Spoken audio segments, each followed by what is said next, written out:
Olá, sejam todos muito bem-vindos. Este é o Conversando com a Jay, o seu novo podcast. Aqui a gente vai falar sobre tudo o que vocês quiserem. Continuando a nossa saga de terror, a nossa saga do Halloween, hoje eu vou falar com vocês sobre os Warren. Nenhum casal de paranormal é tão famoso quanto Ed e Lorraine Warren. O casal ajudou em inúmeros casos sobrenaturais que acabaram se tornando muito famosos. Assim, a reputação e o reconhecimento do casal se teve em todos os Estados Unidos e também em todo o mundo. Edward Warren Miney nasceu em 7 de setembro de 1926 em Bridgeport, Connecticut. Ed viveu até dos 5 aos 12 anos em uma casa mal assombrada. Ele acordava às 3 da manhã com a porta do armário abrindo e saindo uma bola de luz que se transformava em uma senhora idosa e esfriava todo o quarto. Ed foi veterano da Marinha na Segunda Guerra Mundial e ex-oficial de polícia, até que se tornou pintor, autodidata e especialista em demonologia, autor e conferencista. Um adendo: demonologista é o termo dado à pessoa que estuda o universo dos demônios. O demonologista não precisa adorar o demônio e nem o mundo da escuridão. Eles estudam demonologia também para saber quais orações podem se usar para espantar os diversos tipos de demônio. A maioria das pessoas que realizam exorcismo, padres e outros religiosos também estudam demonologia. Lorraine Rita Warren nasceu em 31 de janeiro de 1927, também em Bridgeport, Connecticut. Lorraine era médica e clarividente, e o seu dom começou ainda na infância. Aos 12 anos, ela estudava em um colégio católico e começou a ver luzes ao redor das pessoas. Aos 16 anos, ela conheceu Ed, que trabalhava como porteiro no Teatro Colonial. Lorraine e sua mãe frequentavam o local todas as quartas-feiras. Ela e Ed se tornaram amigos e depois começaram a namorar. Depois se casaram e tiveram uma filha chamada Judy. Ed se tornou um artista, pintava quadros, em especial de casas mal assombradas. Em 1952, o casal fundou a Sociedade Nova Inglaterra para a Pesquisa Psíquica, com o intuito de investigar assombrações. Ao lado de Ed, Lorraine passou a utilizar suas visões para ajudar as pessoas tocadas pelo sobrenatural. O foco era investigar e entender os casos. No entanto, a partir de 1965, eles passaram a voltar às atividades para a expulsão de espíritos. Essa transformação veio após o casal encontrar um menino possuído por um espírito de uma menina fantasma. O casal participou de mais de 4.000 casos. Agora eu vou falar para vocês os casos mais famosos dos Warren. O caso mais famoso de Ed e Lorraine aconteceu na década de 70, que é o caso de Amityville. O caso é conhecido mundialmente e conta a história da família DeFeo, que é composta de 7 pessoas. Os pais, Ronald DeFeo, de 43 anos, e Louise DeFeo, de 42. O filho mais velho, Ronald DeFeo Jr., de 23 anos, Dal, de 18 anos, Ellison, de 13, Mark, de 12 e John Matthew, de 9 anos. O caso foi o seguinte: os 6 membros da família DeFeo foram encontrados mortos em sua cama. Os pais e os 4 filhos mais novos foram encontrados mortos. O principal e o único suspeito era o filho mais velho, Ronald. Depois da investigação, Ron foi preso e, após assumir a culpa, ele disse que ouvia vozes todos os dias às 3h15 da manhã que dizia: mata sua família, mata sua família. Ron foi condenado por mais de 100 anos de prisão.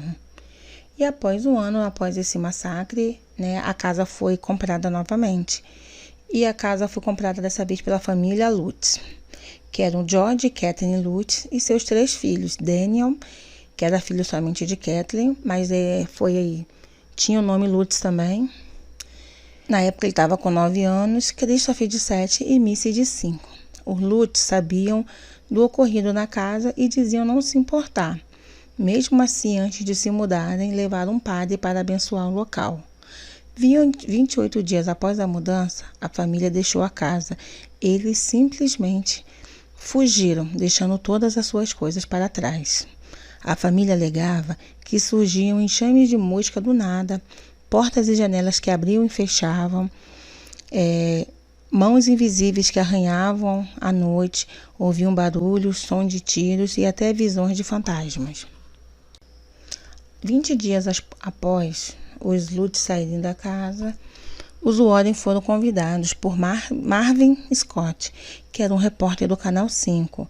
Eles o convidaram para que fossem à casa para fazer uma pesquisa para ver se o local era realmente assombrado. Junto com o casal foi uma equipe de jornalistas. Durante a investigação, Ed foi fisicamente empurrado para o chão e Lorraine também foi esmagada pela sensação demoníaca e atormentada por impressões psíquicas dos corpos da família DeFeo. Os Warren acreditavam que o sofrimento tinha deixado a propriedade com uma energia muito negativa, que contribuiu como um imã para os espíritos demoníacos e sobrenaturais. Em 2012, Daniel Lutz, o filho mais velho, lançou seu documentário Meu Horror em Amityville. Lorraine também participou desse documentário. Além desse documentário, várias coisas também foram lançadas. Em 1977, Jay Anson lançou o livro Horror em Amityville. E também, além do livro, foi lançada uma série de filmes, sendo que o Horror em Amityville é o mais famoso de todos, com Ryan Reynolds. Vale lembrar também que uma foto ficou muito conhecida sobre esse caso de Amityville. Essa foto foi tirada por Ed e nessa foto aparecia um menino no pé da escada. E quando ele tirou essa foto, ele disse que não tinha criança nenhuma no local. Vendo essa foto na internet, parecia que o menino fantasma da foto era uma das crianças DeFeo.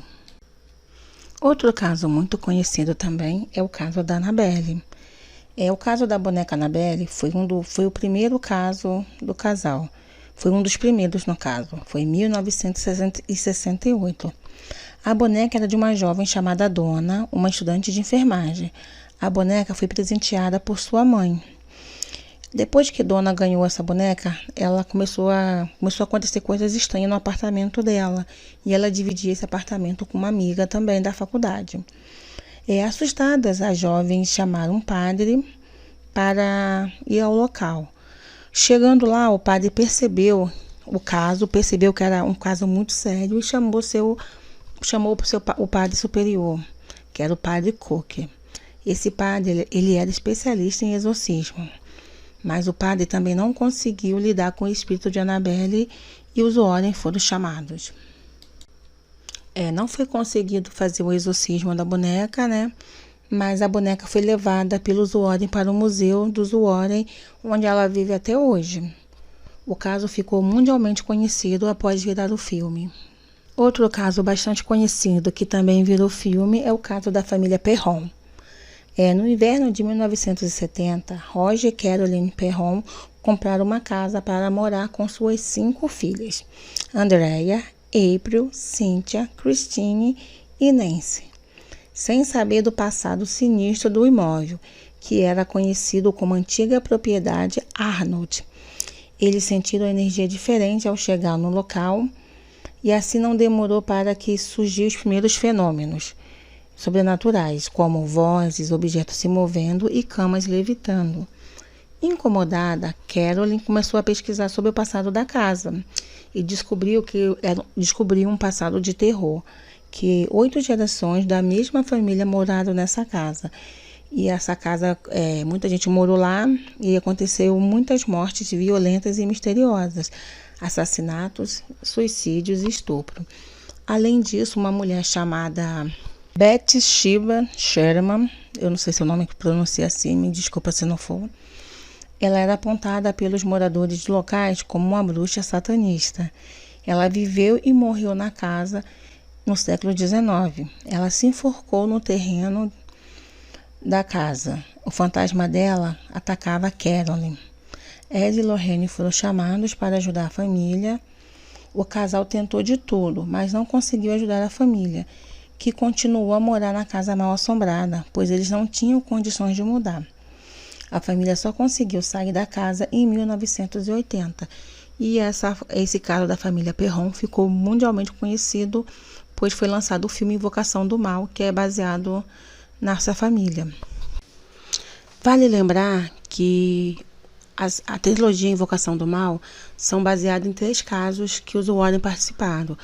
A primeira, como eu já falei, é sobre o caso dos Perron, que é a Invocação do Mal 1. Invocação do Mal 2 é o caso de Enfield. Nesse caso de Enfield, os Warren não participaram ativamente, né? Mas no filme eles botam os Warren como os principais investigadores, sendo que na realidade esse caso aconteceu na Inglaterra e tinha uma equipe imensa de investigadores paranormais. Os Warren só apareceram bem no final. E o Invocação do Mal 3, que foi lançado agora em 2021, que ele está no catálogo do HBO+, é a Invocação do Mal 3, A Ordem do Demônio, que fala sobre um caso de possessão que os Warren também participaram. Caso vocês queiram, eu faço um vídeo falando sobre... faço um episódio falando sobre cada caso separado, explico um pouquinho mais sobre os 3 Invocação do Mal. Aí fica a critério de vocês, tá bom? Esses foram só 3 dos principais casos mais famosos do casal, mas caso vocês queiram, é só vocês me falarem que eu farei mais algum episódio sobre algum caso específico, que eu posso falar mais detalhadamente sobre esse caso. Os Warren mantêm um museu na sua casa, onde são guardados vários objetos relacionados aos milhares de casos. Como eu falei, a Annabelle está lá nesse museu até hoje. E quem toma conta desse museu, hoje em dia, é Tony Spera, que é o genro do casal Warren. Ele trabalhou com o casal durante muitos anos e ele também é um pesquisador paranormal. Ed faleceu em 23 de agosto de 2006, aos 79 anos. E Lorraine faleceu em 18 de abril de 2019, aos 92 anos. Ed não ficou... Quando Ed faleceu, ainda não tinha os filmes, então ele não conheceu, não soube dessa fama dos filmes posteriormente, mas Lorraine ainda era viva e visitou alguns sets, conheceu algumas pessoas, tem até foto dela e da Vera Farmiga na internet, né? O Ed foi interpretado pelo Patrick Wilson e a Lorraine pela Vera Farmiga. Bem, gente, esse é o episódio de hoje. Eu espero que vocês tenham gostado. Me desculpe se não ficou muito bom. Eu estou tentando ainda treinar esse novo formato. Para mim está sendo um pouco novidade, né? Porque eu tenho que trabalhar com mais informação, mais fatos. Eu espero que os próximos fiquem melhores. Se vocês gostarem, me avisa que vocês estão gostando. Me siga no Twitter, @conversando com a Jay, no Instagram também, @conversando com a Jay, e o nosso e-mail é o podcastdajay@gmail.com. Fique com Deus, um beijo, até a próxima.